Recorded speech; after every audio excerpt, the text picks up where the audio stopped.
नमस्कार, आपके साथ मैं हूं सुरभि शमना।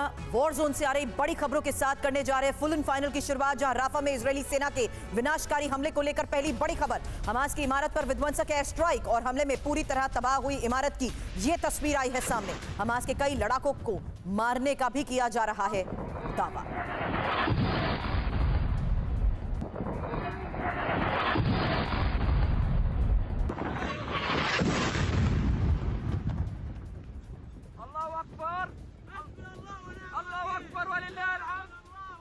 तो राफा में आईडीएफ के हमले की एक और तस्वीर आ चुकी है, जहां दावा यह किया जा रहा है कि हमास के ज्यादातर लड़ाकों को मार गिराया गया है। हमास में छिपे हमास के लड़ाके जिस तरीके से इस इमारत में छिपे हुए थे, इस विध्वंसक एयर स्ट्राइक के जरिए पूरी इमारत को उड़ा दिया गया।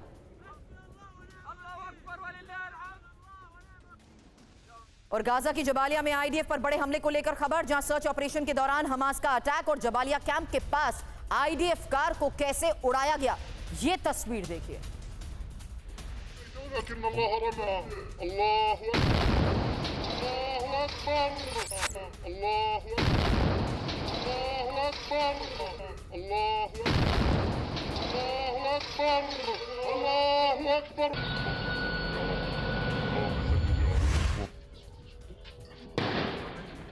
दो तस्वीरें एक साथ होंगी आपके सामने, जहां देखिए किस तरीके से टारगेट हिट करते हुए इन इमारतों को जमींदोज कर दिया गया, पूरी तरीके से उड़ा दिया गया। हालांकि ये तस्वीर अब आपके सामने उस इलाके की, जहां जबालिया कैंप के पास आईडीएफ की एक गाड़ी को उड़ाया गया। और राफा में ही इजरायली सेना जिस तरीके से लगातार हमलों को अंजाम दे रही है, हमास की इमारत पर इस एयर स्ट्राइक में इमारत को उड़ा दिया गया।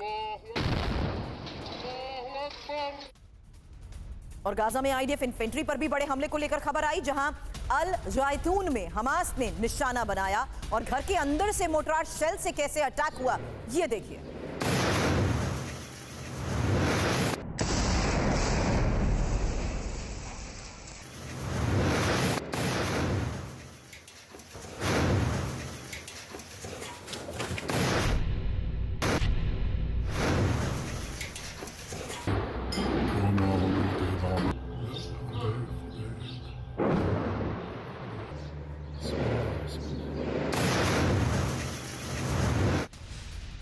दक्षिण लेबनान में इजरायल के महाविध्वंस को लेकर बड़ी खबर। हिजबुल्लाह के ठिकानों पर एयर स्ट्राइक, जहां बेगा वाली में हिजबुल्लाह बेस को तबाह किया गया।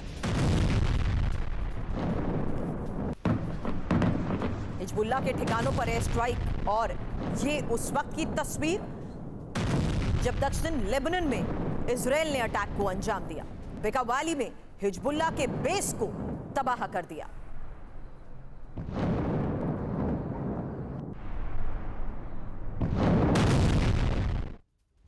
अब यूक्रेन के खिलाफ एक्शन को लेकर बड़ी खबर है, क्योंकि यूक्रेन के खिलाफ एक्शन में S-300V एयर डिफेंस और anti ballistic missile 9M82 launch किया गया। यूक्रेन से मिसाइल अटैक को नाकाम करने की यह तैयारी थी।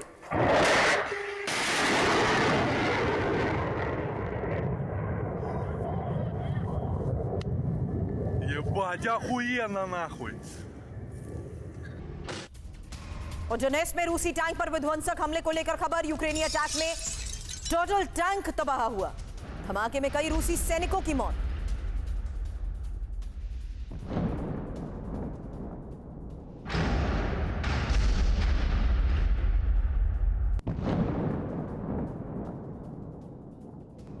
हमले के बाद की तबाही की ये तस्वीर आपके सामने। हालांकि यूक्रेनी टैंक किस तरीके से तबाह हुआ, रूसी सैनिकों की मौत का दावा किया जा रहा है, क्योंकि यूक्रेनी अटैक में ही टर्टल टैंक को ध्वस्त कर दिया गया। डोनेट्स्क में रूसी टैंक पर हमले की यह तस्वीर है।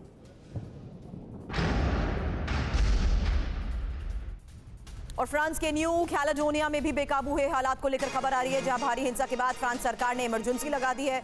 नए वोटिंग कानून का विरोध कर रहे थे लोग, जिसके बाद अब ये तस्वीरें भी आ रही हैं सामने, क्योंकि लगातार बिगड़ते हालात को काबू में करना तो प्राथमिकता था, लेकिन हिंसा के बाद हुई आगजनी की ये तस्वीर आपके सामने है। और फ्रांस के न्यू कैलेडोनिया में हालात बेकाबू हो चुके हैं। हिंसा के बाद फ्रांस सरकार ने इमरजेंसी लगा दी है। नए वोटिंग कानून का लोग विरोध कर रहे थे, सड़क पर जगह जगह आगजनी कर रहे थे, लेकिन इस हालात को काबू में करना मुश्किल था। और अब खबर ये आ रही है कि इस भारी हिंसा के बाद फ्रांस सरकार ने इमरजेंसी लगाने का फैसला लिया है। न्यू कैलेडोनिया में ही फ्रेंच आर्मी ने भी मोर्चा संभाल लिया। एक और बड़ी खबर, क्योंकि एयरपोर्ट और पोर्ट में सेना की तैनाती को लेकर भी इनपुट है। पूरे कैलेडोनिया में ही भारी पैमाने पर हिंसा की तस्वीरें सामने आई। ये देखिए तस्वीर।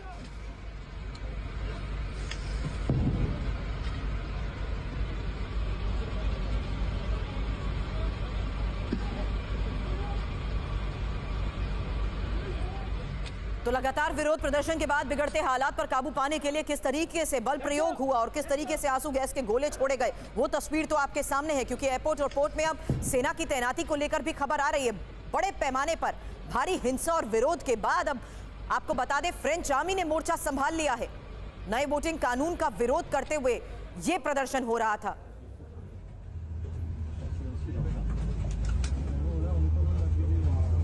जल्दी इस वक्त ये बड़ी 8 खबरों का अपडेट आपके सामने रख देते हैं, क्योंकि जिस तरीके से वॉर फ्रंट से तस्वीरें आ रही हैं, आपको बताया कि किस तरीके से लगातार हमलों को अंजाम दिया जा रहा है। राफा में इजरायली सेना के एक्शन की तस्वीर आई। गाजा के जबालिया में भी आईडीएफ ने हमले को अंजाम दिया है। वहीं अल जैतून में हमास ने निशाना बनाया और हिजबुल्लाह के ठिकानों पर भी एयर स्ट्राइक को लेकर आई बड़ी खबर। वहीं एंटी बैलिस्टिक मिसाइल NM-A2 को लॉन्च करने को लेकर बड़ी खबर रूसी वॉर फ्रंट से भी सामने आ चुकी है। वहीं अब यूक्रेनी अटैक में किस तरीके से टर्टल टैंक तबाह हुआ और दंगों के बाद फ्रांस के हालात की तस्वीर आपने देखी है। लेकिन इस बीच आपको बता दें, आगे और बड़ी खबरों का रुख करेंगे और चर्चा करेंगे। हमारे साथ major general retired GD Bakshi sir defence expert के तौर पर अब से थोड़ी देर बाद हमें ज्वाइन करेंगे। फिलहाल इस वक्त मुझे स्क्रीन पर नजर आ रहे हैं air commodore retired Ashwinder Singh Bahl sir as a defence expert, और मेरे सहयोगी मनीष झा इस वक्त हमें ज्वाइन कर चुके हैं। लेकिन अब चर्चा करने से पहले आज की एक सबसे बड़ी खबर, और आपको यह भी बता दें कि किस तरीके से दोनों वॉर फ्रंट पर हालात बने हुए हैं। उसी के तहत अब न्यूक्लियर वार्निंग को लेकर भी हम चर्चा करेंगे, क्योंकि जानिए कि किस तरीके से अब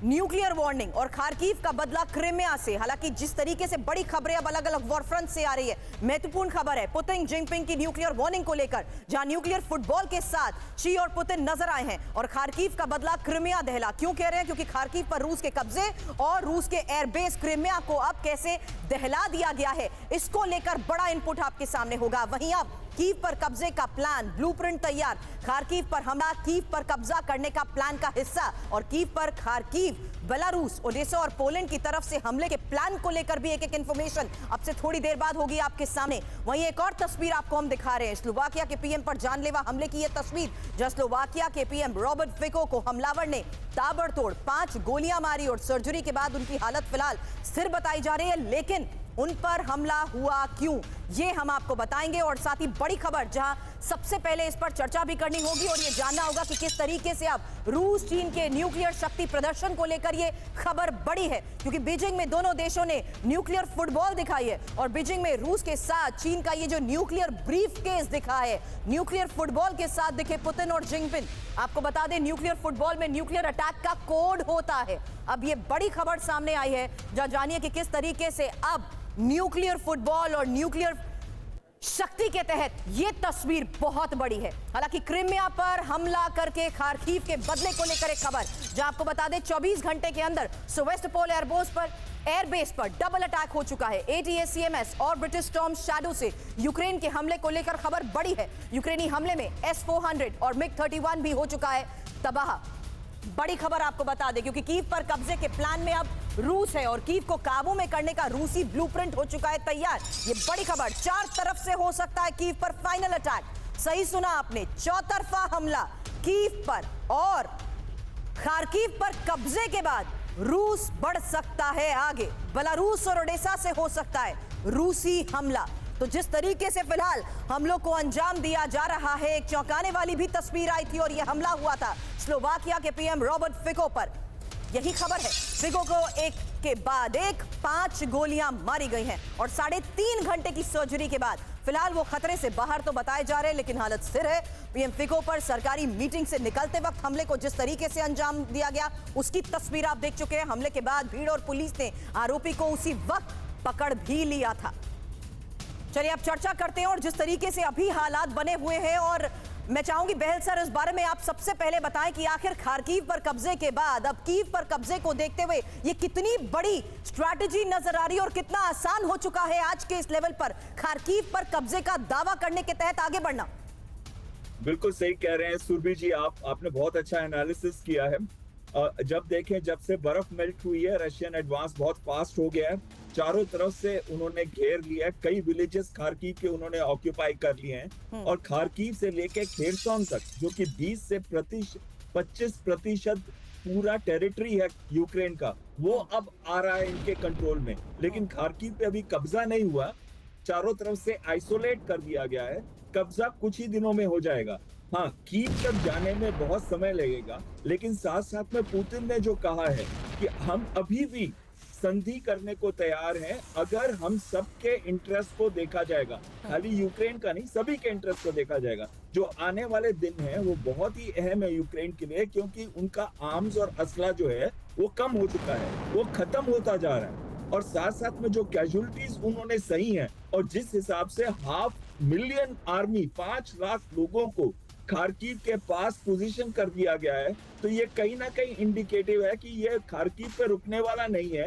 ये कंटिन्यूअसली आगे बढ़ता रहेगा जब तक कि सॉल्यूशन, परमानेंट सॉल्यूशन कोई ना मिले। बिल्कुल बिल्कुल सही कह रहे हैं आप सर। चौतरफा हमले के तहत ही जो प्रोजेक्शन इस वक्त और खार्किव पे कब्जे की बात की जा रही है, क्या ऐसे में ये मान लिया जाए कि यूक्रेन को सरेंडर करने पर कर दिया गया है मजबूर? इस पर भी आगे करूंगी चर्चा, लेकिन उससे पहले रूस चीन की न्यूक्लियर वार्निंग को लेकर बड़ी खबर है, क्योंकि बीजिंग में पुतिन और जिनपिंग की मुलाकात की तस्वीरें आ चुकी हैं सामने। मुलाकात के बाद पुतिन का अमेरिका पर पहला प्रहार, अमेरिकी प्रतिबंध से सिर्फ वॉशिंगटन को नुकसान। रूस चीन के बीच 90% रूबल और युआन में लेन देन को लेकर खबर बड़ी है। अमेरिका ने रूस के केंद्रीय बैंक को डॉलर लेन देन से काट दिया था।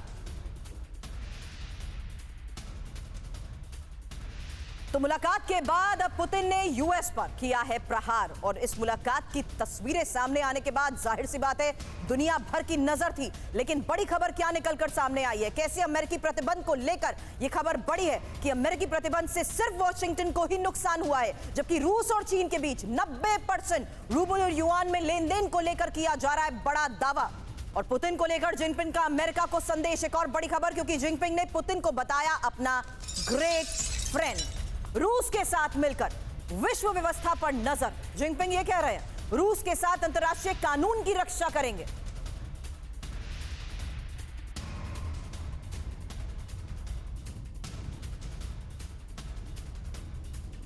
अब पुतिन के बीजिंग दौरे पर दुनिया की नजर, बड़ी खबर, पुतिन का बीजिंग में भव्य स्वागत और वेस्ट के खिलाफ नया गठबंधन बनाने की कोशिश।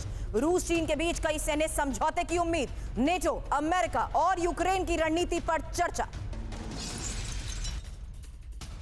यह है वो तस्वीर जिस पर दुनिया की नजर है। यह दौरा बहुत अहम है, इसकी टाइमिंग बहुत अहम है, और वेस्ट के खिलाफ नए गठबंधन की यह तस्वीर है, क्योंकि रूस चीन के बीच कई सैन्य समझौतों की उम्मीद जताई जा रही है। नेटो, अमेरिका और यूक्रेन की रणनीति पर भी चर्चा को लेकर बड़ी खबर है। अब एक साथ तस्वीरें आपके सामने होंगी, और ये 7 तस्वीरें आपके सामने, क्योंकि ये उस वक्त की पहली तस्वीर जब पुतिन बीजिंग पहुंचे और पुतिन को दिया गया गार्ड ऑफ ऑनर। 6 तस्वीरें एक साथ आपके सामने हैं। जिनपिंग ने किस तरीके से उनका स्वागत किया, जाहिर सी बात है दुनिया की नजर है, उनकी बॉडी लैंग्वेज को भी ऑब्जर्व किया जाता है, लेकिन कैबिनेट के साथ जो मीटिंग हुई उसकी तस्वीर भी सामने आ चुकी है, और रूस चीन के बीच बैठक हुई है। बीजिंग से दुनिया को क्या संदेश दिया जा रहा है, इस पर तो हमारी नजर है। और मनीष, एक क्विक रिएक्शन इस पर आपसे लूंगी, लेकिन उससे पहले पुतिन जिनपिंग की बात, अमेरिका पर आघात, क्योंकि बीजिंग में पुतिन और जिनपिंग के कई दौर की मैराथन मीटिंग्स को लेकर बड़ी खबरें मिल रही हैं। जहां जानिए कैसे पहले 1-to-1 और फिर डेलीगेशन के साथ और आखिर में जॉइंट स्टेटमेंट। वहीं पुतिन की नई कैबिनेट मॉस्को की जगह पहली बार बीजिंग में नजर आई है, और जिनपिंग से मुलाकात के बाद पुतिन का अमेरिका पर सबसे पहला प्रहार। अमेरिकी प्रतिबंधों की वजह से खुद अमेरिका को नुकसान, पुतिन ये कह रहे हैं, जबकि रूस चीन के बीच 90% रूबल और युआन में लेन देन। हालांकि अमेरिका ने रूस के केंद्रीय बैंक को डॉलर लेन देन से काट दिया था, और पुतिन ने चीन के साथ मिलकर ग्लोबल अर्थव्यवस्था चलाने के दे दिए हैं संकेत। अब रूस चीन के न्यूक्लियर शक्ति प्रदर्शन को लेकर भी इस वक्त एक बड़ी खबर मिल रही है, क्योंकि बीजिंग में दोनों देशों ने न्यूक्लियर फुटबॉल दिखाई है, और बीजिंग में रूस के साथ चीन का न्यूक्लियर ब्रीफ केस नजर आया है। हालांकि न्यूक्लियर फुटबॉल के साथ दिखे पुतिन और जिनपिंग, जहां न्यूक्लियर फुटबॉल में न्यूक्लियर अटैक का कोड है। अब पुतिन और जिनपिंग की न्यूक्लियर वार्निंग से पहले, इस बारे में और डिटेल से पहले जरा ये ब्रीफ केस देख लीजिए। ये तस्वीर बेहद खास है, और न्यूक्लियर फुटबॉल जिसमें न्यूक्लियर अटैक के कोड होते हैं वो नजर आई है।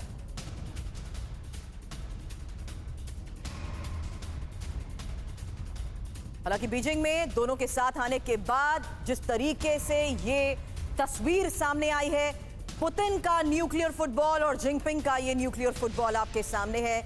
और ये न्यूक्लियर शक्ति प्रदर्शन जिस तरीके से तस्वीरों के जरिए सामने आता है, इसकी टाइमिंग बहुत इंपॉर्टेंट हो जाती है।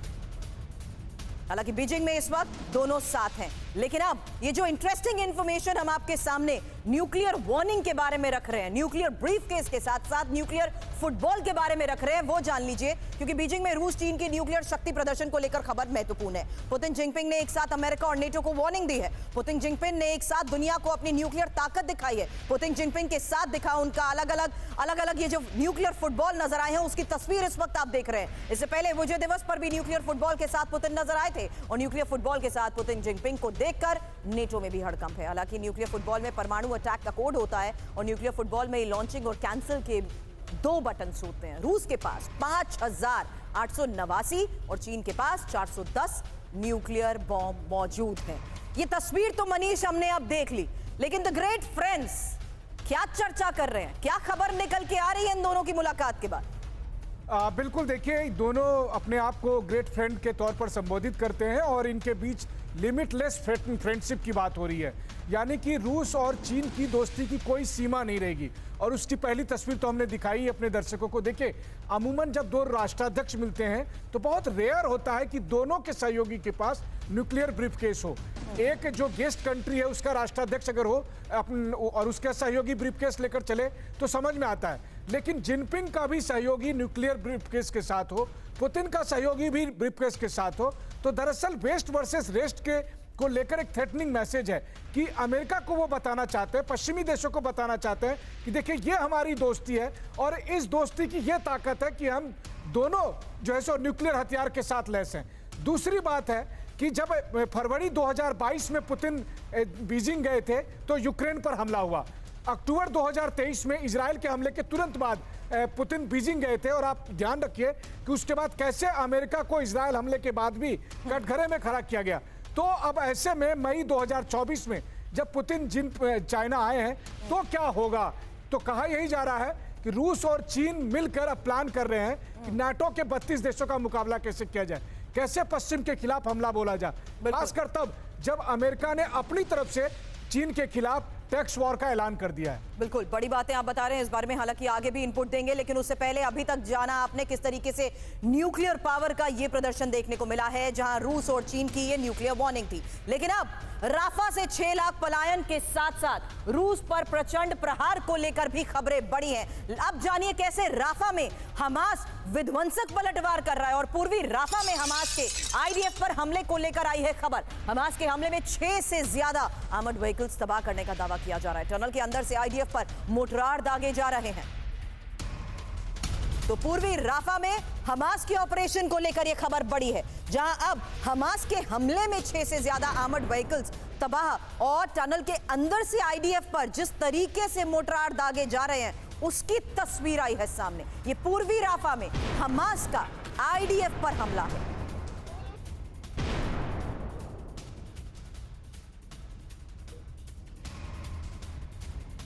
अब साउथ से नॉर्थ गाजा तक आईडीएफ के हमले को लेकर भी खबर आई है, जहां नॉर्थ गाजा के जबालिया कैंप पर हमला हुआ है और जबालिया में ही आईडीएफ की भीषण बमबारी की तस्वीरें भी आई है सामने। हालांकि गाजा में अब तक आपको बता दें 35,233 लोग मारे जा चुके हैं, लेकिन लगातार जिस तरीके से अभी भी ऑपरेशंस को अंजाम दिया जा रहा है, ये लेटेस्ट तस्वीरें, क्योंकि जबालिया में ही आईडीएफ भीषण बमबारी को अंजाम दे रही है और नॉर्थ गाजा के जबालिया कैंप पर हमले को लेकर भी किए जा रहे हैं बड़े दावे।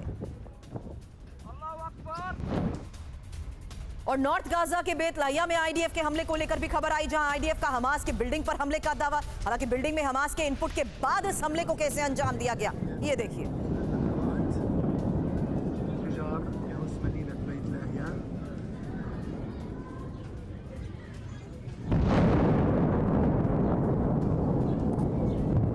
तीन तस्वीरें एक साथ होंगी आपके सामने, जहां पूर्वी राफा में हमास का आईडीएफ पर हमला, वहीं आईडीएफ लगातार जिस तरीके से नॉर्थ गाजा में हमलों को अंजाम दे रहा है। साउथ से नॉर्थ गाजा तक आईडीएफ के हमले को लेकर आज बड़ी खबरें सामने आई हैं और जबालिया कैंप पर हमले की तस्वीर आपने देखी। नॉर्थ गाजा के बेतलाहिया पर आईडीएफ के हमले की ये तस्वीर देखिए।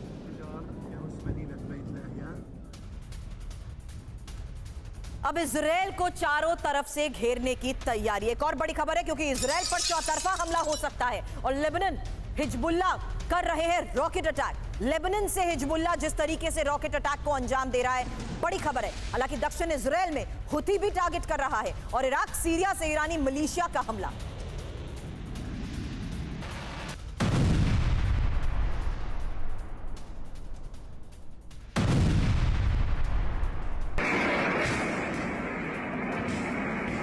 अब इजराइल पर चौतरफा हमला क्यों कह रहे हैं? ये चार तस्वीरें एक साथ आपके सामने हैं। जहां देखिए लेबनान से हमलों को अंजाम दिया जा रहा है, गाजा से हमला हो रहा है, इराक से हमला हो रहा है, यमन से हुती हमले को लगातार अंजाम दे रहा है। तो इजराइल पर चौतरफे हमले की अब ये तस्वीर आ रही है सामने। लेकिन इजराइल पर चार तरफ से हमले को लेकर ही और डिटेल इनपुट रखेंगे आपके सामने, क्योंकि बड़ी खबरें यहां मिल रही हैं कि किस तरीके से नॉर्थ इजराइल में लेबनान से हिजबुल्लाह के हमले को लेकर ये इनपुट आया है। हालांकि इस खबर के साथ साथ आप ये लोकेशंस देखिए, क्योंकि साउथ इजराइल में यमन से हुती के हमले को लेकर ये बड़ी खबर सामने आ चुकी है। इंपॉर्टेंट है ये लोकेशंस कि आखिर किस तरीके से इजराइल का घेराव किया जा रहा है। ईस्ट इजराइल, जहां इराक सीरिया से ईरानी मिलिशिया के हमले को लेकर ये इनपुट मिला है, और यमन इंपॉर्टेंट, जहां पर हुती लगातार हमलों को अंजाम देता आ रहा है। गाजा से हमास का हमला, ये इंपॉर्टेंट है। अब इजराइल इस लोकेशन पे है, लेकिन जिस तरीके से लेबनान से अटैक हो रहा है, सीरिया से अटैक हो रहा है, इराक से, ईरान से हमलों को अंजाम दिया जा रहा है, यमन से हुती लगातार हमलों को अंजाम दे रहा है, लेबनान से हिजबुल्लाह के हमले लगातार जिस तरीके से हो रहे हैं, दावे यही किए जा रहे हैं कि इजराइल पर अब हर तरफ से, चार तरफ से हमलों को अंजाम देते हुए हालात को काबू में करने की कोशिश की जा रही है। लेकिन बहल सर, ये इजराइल साफ कर चुका है कि हमास के खात्मे से कम उसे कुछ भी मजबूर नहीं। लेकिन हकीकत तो यही है ना कि खंडर के बीच भी इमारतों में रहते हुए हमास के लड़ाके अभी भी इजराइल का घेराव कर रहे हैं, इजराइल पर अटैक कर रहे हैं।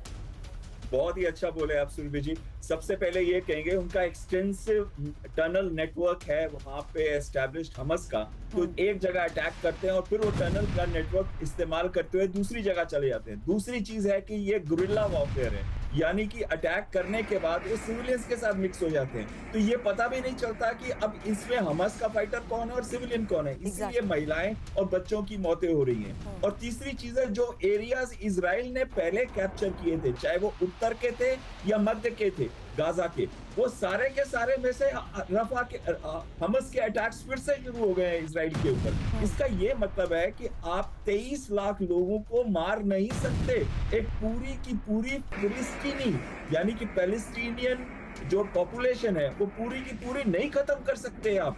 अगर आपने सारा इंफ्रास्ट्रक्चर भी खत्म कर दिया तो 23 लाख लोगों में से आपने 35,000 मार भी दिए, 2% पॉपुलेशन खत्म भी कर दी, तब भी 98% पॉपुलेशन तो है। इसका पॉलिटिकल सॉल्यूशन ही एक सॉल्यूशन है, और यही चीज अमेरिका उनको बताने की कोशिश कर रहा है। लेकिन नेतन्याहू बिल्कुल नहीं सुन रहा। हमास को मारना नामुमकिन है क्योंकि हमास एक सोच है, और जितना ये मार रहे हैं उतने आतंकी बढ़ते जाएंगे। वो आतंकी तो आज बच्चे हैं, कल बड़े होकर आतंकी बनेंगे। बिल्कुल। तो लेबनान के अंदर भी इजराइल का हमला, एक और बड़ी खबर हमने आपको बताई। जहां देखिए किस तरीके से अभी तक के हालात बने हुए हैं, और एक्सपर्ट्स के साथ भी हम चर्चा कर रहे हैं कि कैसे इजराइल को चारों तरफ से घेर कर फिलहाल ऑपरेशंस को अंजाम दिया जा रहा है। हालांकि अब देखिए लेबनान के अंदर इजराइल की हमले की तस्वीर, जहां लेबनान के अंदर इजराइल का हमला और लेबनान के अंदर इजराइल के हमले के बाद जिस तरीके से ये तस्वीरें सामने आई हैं, साफ है कि हर फ्रंट पर ऑपरेशंस को अंजाम दिया जा रहा है। तो हिजबुल्लाह के ठिकानों पर किस तरीके से मिसाइल से हमला हुआ, ये वो तस्वीर आपको दिखा रहे हैं, जहां आईडीएफ अब हमलों को अंजाम दे रहा है। गाजा में पूरी तरीके से एक्शन में है आईडीएफ अब लेबनान के अंदर इजराइल किस तरीके से ऑपरेशंस को अंजाम दे रहा है, वो तस्वीर इस वक्त आप देख रहे हैं। लेकिन एक और तस्वीर अब देखिएगा, क्योंकि गाजा में एक्शन में आईडीएफ की रेस्क्यू टीम भी नजर आ रही है। खबर यह है कि गाजा पट्टी से कई घायलों को अस्पताल पहुंचाया गया है, और वॉर जोन में घायलों को जिस तरीके से मदद पहुंचाई जा रही है उस वक्त की ये तस्वीर देखिए, क्योंकि सैनिकों को रसद पहुंचाने में आईडीएफ के हेलीकॉप्टर्स लगातार लगे हुए हैं। लेकिन इस बीच जो घायल हैं उन्हें भी जल्द से जल्द कैसे अस्पताल पहुंचाने की कोशिश की जा रही है। हालांकि ये तस्वीरें बड़ा सबूत है कि किस तरीके से गाजा में ऑपरेशंस को अंजाम देते हुए अभी तक ये कामयाबी का दावा कर रहे हैं कि बहुत हद तक यहां पर ऑपरेशन सफल रहे हैं, लेकिन इस बीच जो घायल हैं उन्हें किस तरीके से आईडीएफ के ये हेलीकॉप्टर रेस्क्यू कर रहे हैं। गाजा पट्टी से ही घायलों को अस्पताल पहुंचाने की ये कोशिश। अब खार्किव पर रूस के विध्वंसक हमले को लेकर खबर है, जहां ग्रैड MLRS से ताबड़तोड़ अटैक हुए हैं। बेलगोरोद रोड से सीधे खार्किव टारगेट। हमलों की वजह से घंटों ट्रैफिक कैसे रुका रहा, ये देखिए तस्वीर।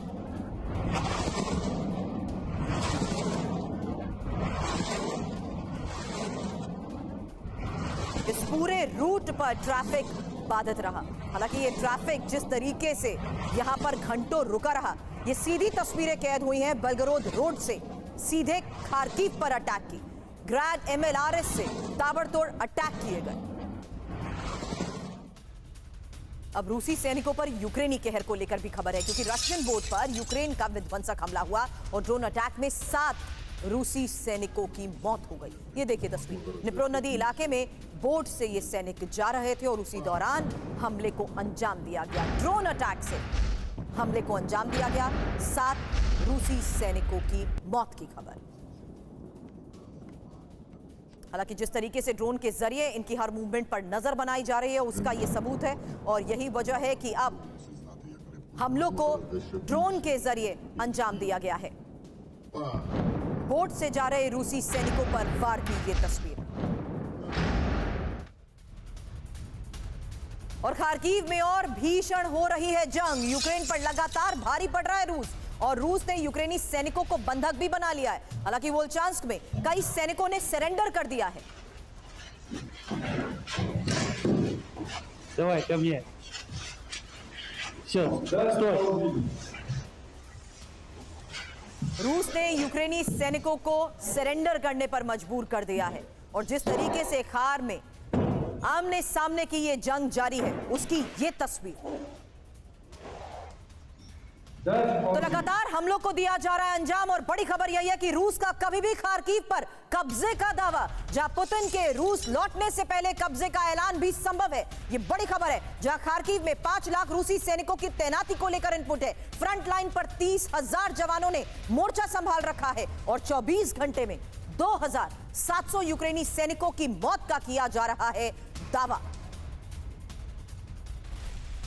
तो अब फ्रंट लाइन पर 30,000 जवानों की तैनाती, और जिस तरीके से मोर्चा संभाले हुए हैं, खार्किव में 5 लाख रूसी सैनिक मौजूद हैं। और बड़ी खबर यही है कि अब पुतिन के रूस लौटने से पहले ही कब्जे का ऐलान भी किया जा सकता है।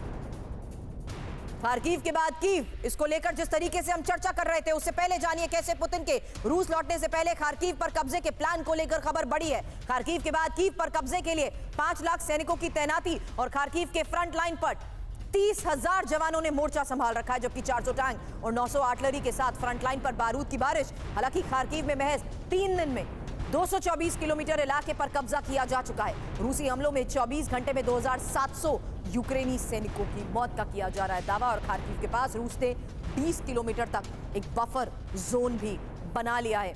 मनीष, एक सवाल मैं आपसे करना चाहती हूं, और साथ ही बता दूं इस वक्त डिफेंस एक्सपर्ट के तौर पर जीडी बख्शी सर भी हमें ज्वाइन कर चुके हैं। एक क्विक अपडेट मनीष, खार्किव और इसके हालात को देखते हुए, क्या ये हालात और तस्वीर जारी करते हुए ये दावा नहीं किया जा रहा कि अब यूक्रेनी सैनिक भी सरेंडर करने को मजबूर हो चुके हैं? देखिए, खार्किव में जब रूस ने अपना हमला शुरू किया 10 मई को, और उसके बाद से जिस तरह की अप्रत्याशित सफलता रूस को हासिल हो रही है, मुझे लगता है रूसी सेना ने भी इसकी प्लानिंग नहीं की थी। और जिस तेजी से वो आगे बढ़ रहे हैं, ऐसे में ये आशंका तो है कि पूरा यूक्रेनियन सैनिक ही सरेंडर ना कर दे। और इसीलिए आनन फानन में अमेरिकी विदेश मंत्री भी आए, बल्कि अमेरिकी विदेश मंत्री ने एक हद तक संकेत दे दिया है कि अब आप डिसीजन ले लो। यानी कि जो अमेरिकी हथियार आए हैं, जिन पर यह शर्त थी कि आप रूस के अंदर नहीं हमला करोगे, उनको भी उन्होंने संकेत दे दिया कि अगर जरूरत पड़ती है तो बचाने के लिए आप ऐसे हमले भी कर सकते हो। तो कुल मिलाकर यह है कि खार्किव की लड़ाई बेहद निर्णायक साबित होगी।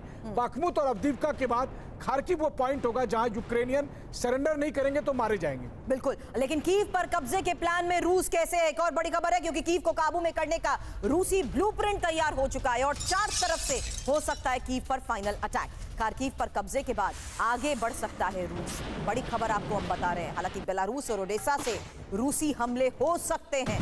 इंफॉर्मेशन वॉल का आगे रुख करते हुए ये मैप और ये लोकेशन समझिए, क्योंकि कीव पर कब्जे के प्लान के तहत जो ब्लूप्रिंट तैयार किया गया है उसी की ये तस्वीर आपके सामने है, जहां ईस्ट खार्किव से हमले और बैकअप को लेकर इनपुट इंपॉर्टेंट है। ये दूरी देख रहे हैं आप, खार्किव, इस पूरे इलाके पर अगर कब्जे का दावा किया जा रहा है तो जाहिर सी बात है यहां पर मौजूद सैनिकों की तैनाती, टैंक्स की मौजूदगी इस बात का संकेत है कि किस तरीके से खार्किव से आगे कीव का रुख किया जाएगा। और कीव पर हमले को लेकर जिस तरीके से ये पूरा ब्लूप्रिंट तैयार किया जा रहा है उसमें इंपॉर्टेंट इंफॉर्मेशन है कि खार्किव के ईस्ट हिस्से में किस तरीके से तैयारी की गई है, वेस्ट पोलैंड की तरफ से किस तरीके से तैयारी की गई है। पोलैंड में घुसपैठ करके वेस्ट से कीव पर हमले के प्लान को लेकर ये बड़ी खबर सामने आ चुकी है। इंपॉर्टेंट ये भी है कि किस तरीके से अब पोलैंड में घुसपैठ करके वेस्ट से कीव पर हमले का ये जो प्लान सामने आया है उसमें पोलैंड से कीव को हो रहे वेपन सप्लाई को रूस रोकने की कोशिश करेगा। तीसरी इंपॉर्टेंट बात रख रहे हैं हम साउथ ओडेसा के जिस तरीके से मूवमेंट को देखें तो ओडेसा से कीव पर हमले के प्लान के तहत ये लोकेशन भी बहुत इंपॉर्टेंट है। नॉर्थ बेलारूस, एक और इंफॉर्मेशन आपके सामने रखेंगे क्योंकि बेलारूस से रूसी सैनिक कीव पर हमले को अंजाम दे सकते हैं। तो ये जिस तरीके से पूरा ब्लूप्रिंट सामने जीडी बख्शी सर सामने नजर आ रहा है, sorry for the delay today, लेकिन चर्चा इस लिहाज से इंपॉर्टेंट हो चुकी है कि कीव में अगर 3 दिन में 200 से ज्यादा किलोमीटर के इलाके पर कब्जे का दावा किया जा रहा है तो जाहिर सी बात है आगे कीव तक बढ़ना भी अब मुमकिन।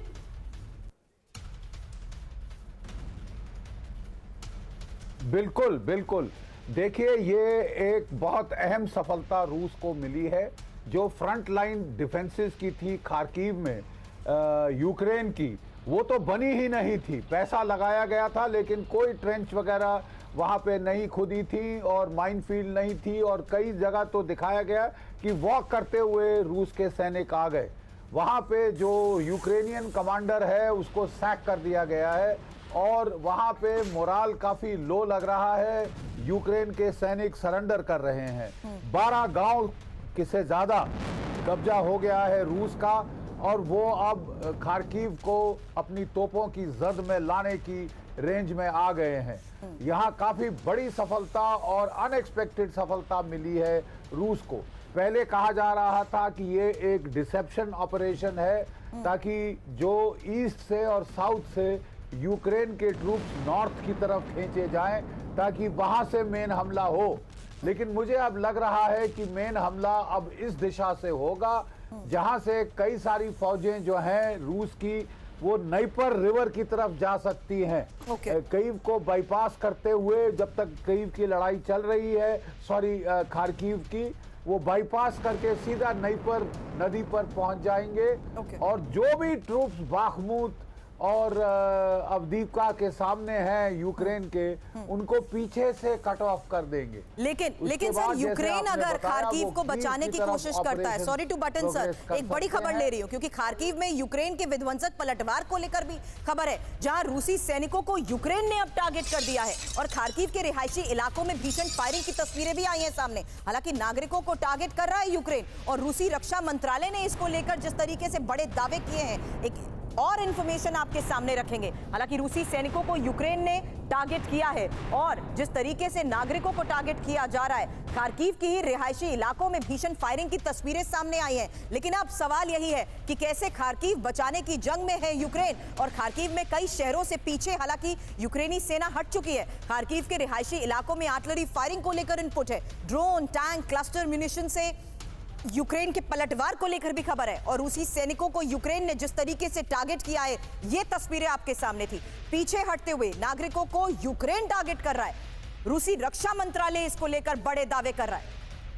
हालांकि खार्किव में यूक्रेन बैकफुट पर है और रूसी हमले में यूक्रेन को भारी नुकसान भी पहुंचा है, क्योंकि 24 घंटे में यूक्रेन के 250 से ज्यादा सैनिकों की मौत हो चुकी है। रशियन अटैक में यूक्रेनी बेस पूरी तरह तबाह हो चुके हैं। खार्किव में यूक्रेन के जवाबी हमले नाकाम हो चुके हैं, लेकिन हमलों की तस्वीर जिस तरीके से सामने आ रही है, रूसी हमलों में यूक्रेन को भारी नुकसान का दावा किया जा रहा है।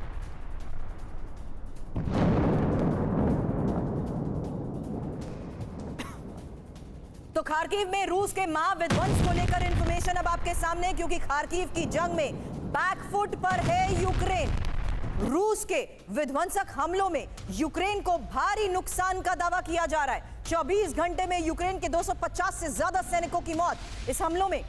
2 tank, 2 armoured vehicle, 17 military vehicles तबाह, जबकि वोल्चांस्क में ही 4 MLRS नष्ट कर दिए गए हैं। और ये यूक्रेन को बहुत बड़ा झटका है। आपको बता दें, ग्लुबकोय और साथ ही तुखोई में भी यूक्रेन के जवाबी हमले नाकाम कर दिए गए हैं। रूसी रक्षा मंत्रालय इसको लेकर बड़े दावे कर रहा है। एक और बड़ी खबर, सेवास्तोपोल के बेल्बेक एयरबेस पर अटैक, जहां ATACMS मिसाइलों से हमले का दावा और S-400 सिस्टम का रडार कर दिया गया तबाह।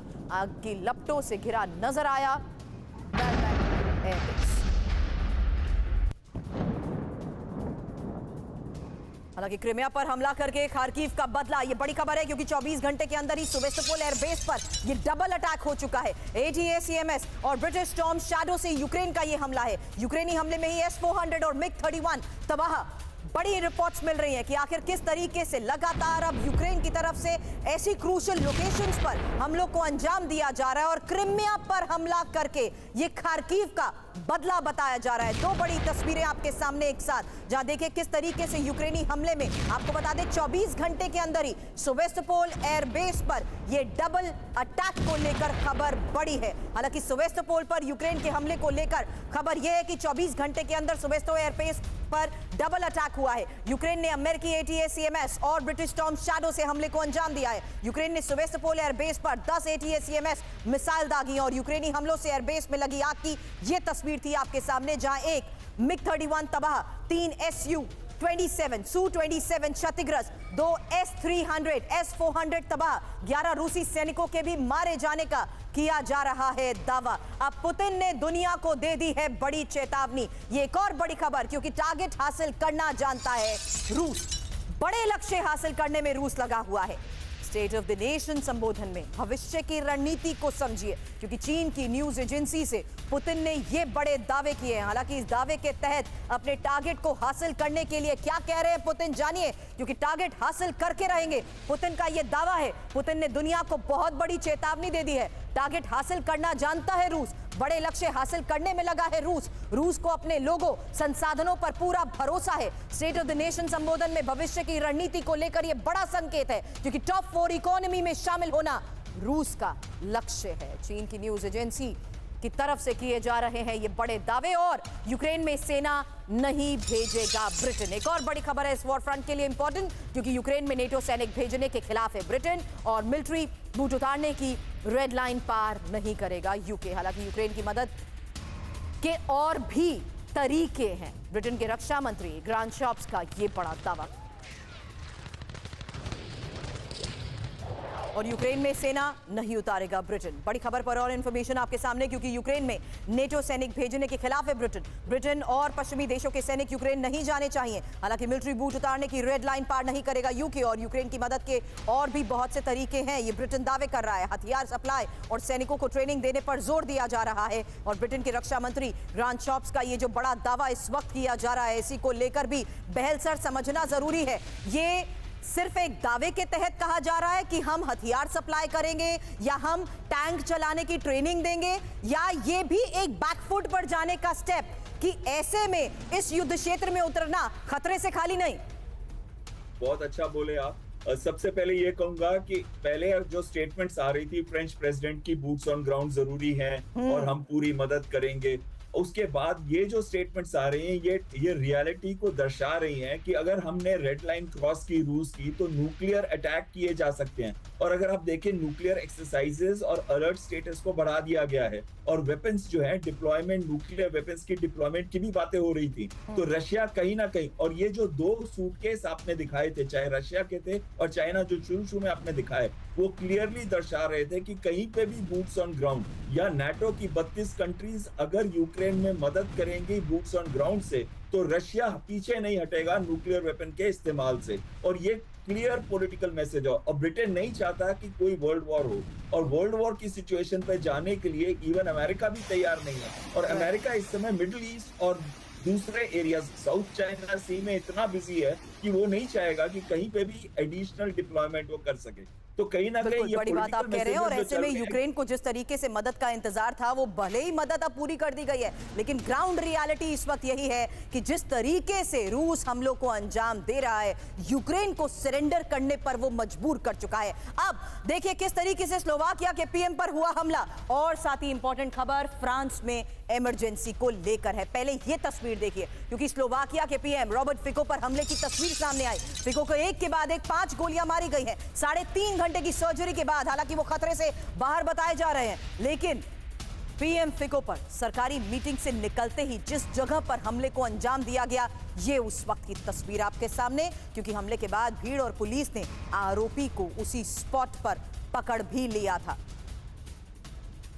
अब स्लोवाकिया के पीएम पर हमले की ये 4 तस्वीरें एक साथ आपके सामने। प्रधानमंत्री रॉबर्ट फिको पर किस तरीके से हमले को अंजाम दिया गया और 5 गोलियां मारी गई हैं, 5 गोलियां मारी गई हैं। हालांकि हमले के बाद की अफरा तफरी की ये तस्वीर भी आपके सामने, क्योंकि यही वो स्पॉट और लोकेशन है जब मीटिंग से बाहर निकलने के बाद उनके ऊपर हमले को अंजाम दिया गया और हमले के बाद उसी जगह पर आरोपी को पकड़ लिया गया। अब फ्रांस में इमरजेंसी को लेकर एक इनपुट, क्योंकि फ्रांस के न्यू कैलेडोनिया में ही इमरजेंसी का ऐलान कर दिया गया है। हिंसक प्रदर्शन की यह तस्वीर पहले देखिए, क्योंकि इसी हिंसक प्रदर्शन के बाद 12 दिन की इमरजेंसी। हिंसक प्रदर्शन में 4 लोगों की मौत, 300 से ज्यादा जख्मी। नए विधेयक को लेकर न्यू कैलेडोनिया में लगातार बवाल मचा हुआ है और अब लंबे समय से स्वतंत्रता की मांग पर अड़े लोगों के ऊपर किस तरीके से वार हुआ, वो तस्वीर देखिए। तो ये 2 तस्वीरें एक साथ आपके सामने, जहां इमरजेंसी का ऐलान कर दिया गया है, 12 दिन की इमरजेंसी का ऐलान कर दिया गया, क्योंकि लंबे समय से जारी इस विरोध प्रदर्शन को काबू में करना भी मुश्किल हो चुका था। लेकिन अब आगजनी के बीच ये तस्वीरें सामने आ रही हैं, जहां जगह जगह काले धुएं का गुबार और लोगों का विरोध प्रदर्शन भी नजर आया। बहरहाल देश और दुनिया की बड़ी खबरों पर रहती है हमारी नजर। फुल एंड फाइनल में इतना ही, बने रहे हमारे साथ, जल्द वापस लौटेंगे।